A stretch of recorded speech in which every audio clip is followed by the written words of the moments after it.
Έγινε πολύς ντόρος με όσα είπε ο Γρηγόρης Αρναούτογλου εδώ στην εκπομπή για την παχυσαρκία, για τα κιλά, για το μπες βγες από το σώμα σου, από τα ρούχα σου και πώς τελικά ένας ανθρώπινος οργανισμός μπορεί να χάσει κάποια κιλά.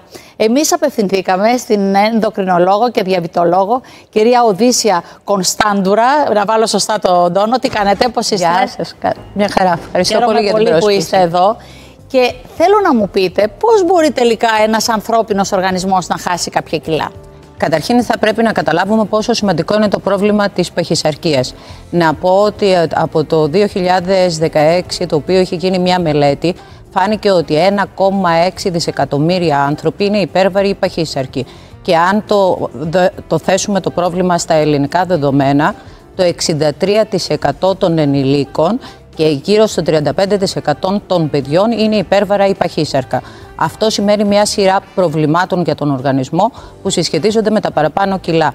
Δηλαδή θέλω να πω ότι το παραπάνω βάρος πλέον μπαίνει στην κατηγορία των σοβαρών προβλημάτων υγείας. Διότι ασθενής ο οποίος είναι υπέρβαρος ή παχύσαρκος έχει αυξημένο καρδιαγγειακό κίνδυνο, έχει αυξημένο κίνδυνο για σαχαρώδη διαβήτη τύπου 2. Επίσης, πολλές μορφές καρκίνου και στον άντρα και στη γυναίκα συσχετίζονται με τα παραπάνω κιλά. Να πω ότι το 100% των ατόμων αυτών θα εμφανίζουν υπέρταση, χολολιθίαση, πέρα από το κομμάτι το δικό μας της αυτοπεποίθησης και της καθημερινότητάς μας, όπου πολλές φορές γινόμαστε να έχουμε πρόβλημα στην καθημερινότητά μας. Από το να σκύψουμε να δέσουμε τα κορδόνια μας, μέχρι να μπορέσουμε να ανέβουμε μια σκάλα ή να παίξουμε σε μια παιδική χαρά με το παιδί μας. Δημιουργούνται δηλαδή σε αυτά τα άτομα πολλές φορές και προβλήματα συναισθηματικής φύσεως. Οπότε θεωρώ ότι ένα άτομο το οποίο έχει παραπάνω βάρος, και για να σας το εξηγήσω πότε θεωρείται ένα άτομο ότι είναι υπέρβαρο ή παχύσαρκο, χρησιμοποιούμε εμείς οι γιατροί ένα δείκτη που λέγεται BMI, Body Mass Index. Είναι ο δείκτης μάζας σώματος, είναι η διαίρεση του βάρους για το ύψος του τετράγωνο και αν ο δείκτης είναι πάνω από 40, είναι νοσογόνος παχυσαρκία.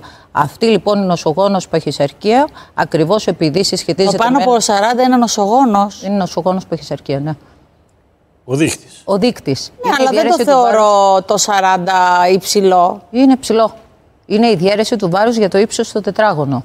Δηλαδή μέχρι 25 το άτομο. Δηλαδή ένας άνθρωπος που μου λέτε ότι έχει αυτό το 40, πόσα κιλά είναι, ας πούμε? 170, 180. Α, 170. 150. Σχέση με το ύψος. Είναι σε σχέση με το ύψος.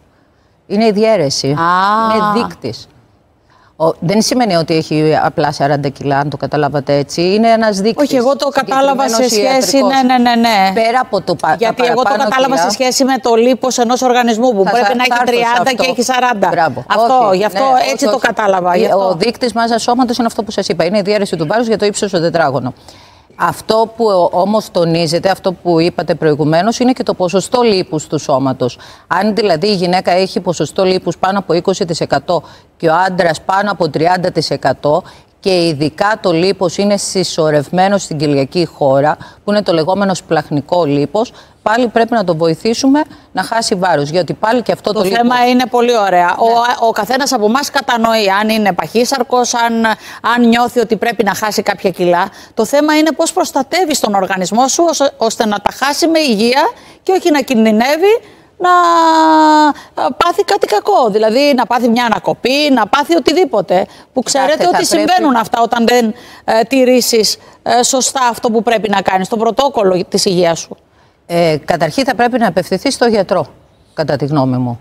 Και δει στον ενδοκρινολόγο. Ενδοκρινολόγο. Εντάξει, και ο παθολόγος μπορεί να τον βοηθήσει. Δηλαδή, γιατρός ο οποίος ασχολείται με το κομμάτι της παχυσαρκίας. Θα πρέπει να γίνουν εξετάσεις αίματος. Θα πρέπει να γίνει καμπύλη ζαχάρου και ινσουλίνης. Να δει αν έχει αντίσταση στην ινσουλίνη, που είναι το πιο συνηθισμένο πρόβλημα των ατόμων που είναι υπέρβαρα ή παχύσαρκα. Θα πρέπει να ελέγξουμε, εμείς οι ενδοκρινολόγοι, ελέγχουμε τη θηροειδική λειτουργία. Δηλαδή, αν ένας ο οργανισμός υπολειτουργεί στα πλαίσια της λειτουργίας του θηροειδούς, προφανώς και δεν μπορεί να χάσει βάρος. Από εκεί και πέρα θα πρέπει να γίνουν εξετάσεις όσον αφορά την καρδιακή λειτουργία. Θα πρέπει να ελεγχθούν τα επινεφρίδια μέχρι και τα επίπεδα της βιταμίνης D. Δηλαδή, τα επινεφρίδια τι εννοείται? Τα επινεφρίδια είναι πάλι αδένες οι οποίοι παράγουν, γι' αυτό λέγονται επινεφρίδια, είναι στους νεφρούς, παράγουν μια ορμόνη που λέγεται κορτιζόλη. Αν η ορμόνη αυτή υπερπαράγεται, επηρεάζει την προσπάθεια κάποιου να χάσει βάρος. Τι θέλω να πω? Πέρα από το κομμάτι της διατροφής και της άσκησης. Άρα κάποιος για να πεις ότι ξεκινάει δίαιτα, καταρχήν πρέπει να κάνει μια σειρά αιματολογικών εξετάσεων. Προφανώς. Ώστε να δεις και να αναγνωρίσεις αν έχεις και ιατρικό θέμα, οργανικό θέμα, να λύσεις και αυτό συνάμα με τη διατροφή. Πρωτίστως πρέπει να λύσεις το πρόβλημα, γιατί σίγουρα υπάρχει πρόβλημα.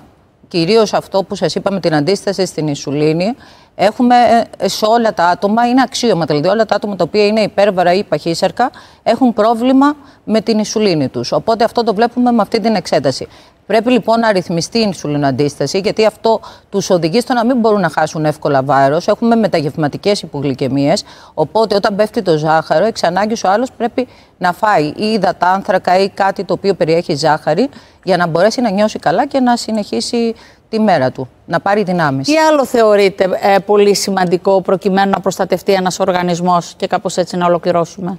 Θεωρώ ότι αν είμαστε σε επίπεδα νοσογόνου παχυσαρκίας, θα πρέπει. Δηλαδή από τα 130-140 κιλά και πάνω. Να είναι πολλά τα κιλά σε σχέση με το ύψος, για να το πω πιο απλά να το καταλάβετε. Έτσι. Ναι, αν έχουμε λοιπόν αυτά τα πολλά κιλά, σήμερα στην νοσογόνο παχυσαρκία, και υπάρχει και πρωτόκολλο στον ΕΟΠΗ, εφόσον αυτός ο ασθενής έχει ήδη άπνοιες, γιατί αυτοί οι ασθενείς κάνουν άπνοιες, ή έχει εγκατεστημένη καρδιακή ιερική νόσο, ή έχει προβλήματα με αθυρωματικές αλλοιώσεις, γενικότερα αν έχει προβλήματα υγείας, μπορεί να μπει και σε φαρμακευτική αγωγή. Θέλω να πω ότι υπάρχουν πλέον φάρμακα τα οποία χορηγούμε οι γιατροί και τα οποία μπορούν να βοηθήσουν την απώλεια βάρους. Αφού έχει γίνει ο έλεγχος, πρωτίστως, έτσι, ο αιματολογικός, και πληρούνται οι προϋποθέσεις για να μπει σε φαρμακευτική αγωγή. Άρα λοιπόν είναι ξεκάθαρο ότι προκειμένου να μπει κάποιος σε φαρμακευτική αγωγή θα πρέπει να έχουν γίνει απαραίτητες εξετάσεις που ενδείκνυνται για κάποια συγκεκριμένα σκευάσματα και αν. Επαναλαμβάνω, σε επίπεδα νοσογόνου παχυσαρκίας. Δηλαδή να θεωρείτε ότι τα κιλά αυτά τα παραπάνω είναι πλέον σε επίπεδα νοσήματος και πρέπει έτσι να το αντιμετωπίσει. Όχι κάποιος, ας πούμε, που είναι 60 κιλά και παίρνει αβέρτα κουβέρτα για να χάσει τα 3 ή 4 κιλά. Όχι. Χρειάζεται να είναι παθογόνα η κατάσταση για να μπορέσει να προχωρήσει σε πιο δραστικά μέτρα. Σας ευχαριστώ πάρα πολύ. Καλή συνέχεια στην μέρα σας. Να είστε καλά.